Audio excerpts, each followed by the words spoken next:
Today, may na-realize ako dahil lang dito.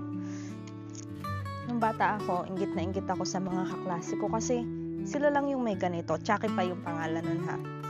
Pero ngayong matanda na ako, na-realize ko na kaya ko na siyang bilhin. Hindi ko lang iparating sa inyo na hindi habang buhay, kung ano yung posisyon nyo ngayon, yun na yung magiging panghabang buhay nyo. Ibig sabihin lang na yung pwedeng mangyari in 1 year, 2 years, 3 years. Kasi ako bago ako nag-abroad, walang-wala din naman ako. Kasi tanda ko pagka-graduate ko noon, hindi pa rin ako makabili. Kahit saging lang, inuutang ko pa. And I was 22 that time. Tapos ngayon, nasa abroad na ako. I'm almost 30. Pero grabe, may sarili na akong bahay. At ito talaga yung pinaka nagpa-realize sa akin na grabe, kaya ko nang bumili ng sarili ko kahit ilan. Nawawalan ka na ng pag-asa. This is your sign na huwag kang sumuko.